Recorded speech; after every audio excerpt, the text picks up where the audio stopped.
Сәлеметсіздер ме, құрметті оқушылар? Бізде бүгін жаңа тақырып дүниежүзі тарихынан тақырыпты жазып алыңыздар. Сабақтың тақырыбы әлемдік отарлау жүйесі қалай қалыптасты? Жазып аламыз, кеттік. Біз бүгінгі сабақта Европалық отаршылдық экспансиясының шығыстың дәстүрлі қоғамдарына ықпалын сипаттайтын боламыз және отаршылдық экспансияның салдарын талдау арқылы 19 ғасырдағы әлемнің саяси картасындағы негізгі өзгерістерді анықтаймыз. Бұл жерде енді бағалап кеткенде отаршыл экспансиясы 1875 жылы Мысыр монархынан Суэц каналын сатып алған Англия бұл каналмен өтетін кеме қатынасын толық бақылауға мүмкіндік алады. Ал Мысыр отарларын жаулап алу жоспарын дайындай бастайды. 1822 жылы ағылшын әскерлері Мысырды басып алады. Осындай сыртқы күрделі саяси жағдайда Франция Тунисті жаулап алады. Англияның Мысырды, Францияның Тунисті иемденуі басқа капиталистік елдердің әлі бөлінбеген Африканы жаппай бөлісу үшін күресіне түрткі болды. 1884 жылы Конго өзені алқабының басым бөлігін Бельгия бақылауына алады. 80-90 жылдары Франция өзінің иеліктерін Алжирмен көрші Сахара шөлін қосу арқылы кеңейте түседі.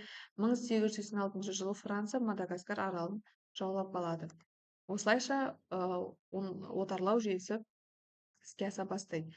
1877 жылдың соңында Англия Малайзияны құлдыққа түсіруді аяқтайды, сөйтіп онда өзінің протектораттығын орнатады. Франция үнді Қытайдың оңтүстік бөлігін иемденіп, орталық Вьетнамға шабуыл жасайды. Тек 90 жылдарда ғана осы келіскен соғыстардан соң Вьетнам Францияның қол астына өтеді. Францияның Вьетнамды бағындыру және Англияның 1885 жылы Бирманы басып алу бұл мемлекеттерді енді Сиам, яғни Таиланд үшін күреске келтіреді. Ақырында басқыншылар бұл елді бөлісіп алады және батысында Англия, шығысын Франция иемденеді. Осылайша екіге бөлінген болады. Енді италиялық отарлау Италияның бірігуінен соң басталады. 1882-85 жылдары Абиссияның мен Қызыл теңіздің үлкен жағалау бойындағы Асад қаласын және Масау қаласын иемденеді. Сомали түбегіне иелік жасайды. Сондай-ақ арабтармен соғыстан кейін италиялықтар 1884 жылы Кассалы қаласын иемденеді. Абиссиниямен соғыста Италия сәтсіздікке ұшырайды. 95-96 жылдарда болған және Қара материкке Италияның ұмтылуы. 1894 жылы шілденің соңында Жапония Қытайға соғыс ашады. 17 сәуірде Жапонияның Симоносеки қаласында бітімге қол қоюмен аяқталады. Яғни бұл жерде Қытай Жапонияның сауда кемелері еркін кіретін бірнеше порттарға Жапонияға соғыс шығындары үшін 200 миллион лян өтемақы төлеуге мәжбүр болады. Ресейдің 1896 жылы Қытаймен одақ жасасып, егер Жапония жағынан Қытайға басқыншылық жасаса, онда Қытайды қорғауға міндетті болды. Ал Қытай осыған жауап ретінде Ресейге шығыс Қытай темір жолын салуға және де пайдалануға концессия береді. Германия 1897 жылдың соңында Қытайдың Циндао порты мен Цзянчжао бұқтасынан басып алады және де Шаньдунь провинциясын өзінің ықпал ету аймағына айналдырады. Франция болса Қытайдың Гуанчжоу бұқтасына өзінің ықпалын жүргізуін қамтамасыз етті және де осы көршілес Қытайға темір жол құрылысын сала бастады. Ал Ресей болса 1898 жылдың басындағы Орыс-Қытай келісімі бойынша Қытай Ресейге порт Артур мен Ляодун түбегін жалға береді.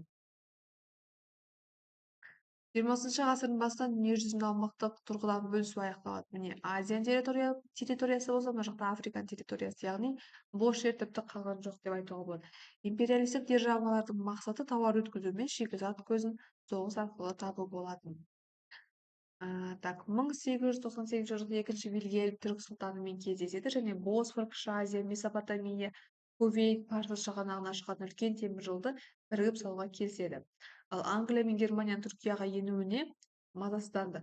Өйткені ол Арабия мен Месопотамияны жаулап алуды жоспарлап жүрген, ал немістердің Парсы шығанағына жылжуы тұстағы қауіп төндірді. Бұл тұста Германияның шығанаққа шығуын кесіп тастау үшін Англия 1901 жылы Кувейт портын басып алады. Мұның барлық осы екі империалистік жыртқыштардың арасындағы қайшылықтарды шиеленістіре түседі. 70 жылдар ортасында түрік өзге езгісінде болған Балқан түбегінің көптеген халқы ұлт-азаттық көтеріліске шыққан болатын. Осы сәтті пайдалана отырып, Герман үкіметі Ресейді Түркиямен соғысқа итермелейді. Яғни сөйтіп 1877 жылы 24 сәуірде Ресей Түркияға соғыс жариялайды. Орыс әскерлері Адрианопльді басып алады. Константинопольді құлатуға жақын қалған кезде түрік үкіметі бітімге келісім сұрайды. Балқан мемлекеттері Черногория, Сербия және Румыния заңды түрде толық тәуелсіздік алады. 1878 жылы 3 наурызда Сан-Стефанода Ресейге Карс, Ардаган, Баязет және Батуми қалаларын береді. Осылайша Сан-Стефано шарты серб және румын халықтарын түрік езгісінен толық азат етеді. Және осылайша Бессарабияның оңтүстік бөлігін қайтару толық бітім шартына қол қойылады және Болгарияның жартылай азаттық алуына жол ашады осылайша. 1878 жылы 10 маусымда Берлин конгрессі Сан-Стефанода қабылданған шешімдерді қайта қарайды, нәтижесінде Берлин трактатына қол қойылады. Осылайша Карс, Ардаган, Батуми Ресейге өтіп, Баязет Түркияда қалады, ал Берлин трактаты бойынша Болгарияның аумағы бірден қысқартылады. Батыс мемлекеттердің дүниежүзін қайта бөлісуді күресінің күшеюіне әкеледі. Бұл жерде бізде Берлин конгресінің нәтижесінде қалыптасқан Еуропада мемлекеттердің отаршылдық бәсекелесінің көрініс табуы. Яғни 1882 жылы 20 мамырда Германия, Австро-Венгрия және Италия арасында үштік одақ шартына қол қойылады. Мақсаты Францияға қарсы бірігу және Италия Германиямен жақындасты. Осылайша міне 91 жылы француз-орыс пактісі жасалады. Мына жерде бізде француз бас штабының өкілдері мен орыс бас штабының өкілдері әскери конвенцияға қол қояды. Ол өте құпия сипатта болады.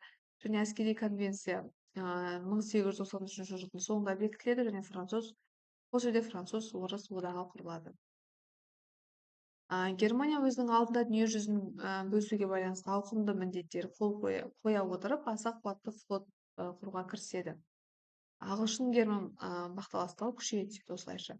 Енді қорытындылайтын болсақ, құрылған екі әскери одақ бір-бірінен асып түсіп, күш көрсетуге кіріседі. Бұл екі жақтың соғысқа әзірлігін тездетеді және Еуропа мен әлем халқы екі әскери одақтың талан-таражына айналып, дүниежүзілік соғыстың табалдырығына таяды. Назарларыңызға рахмет, тапсырманы жеке жүктейтін боламын.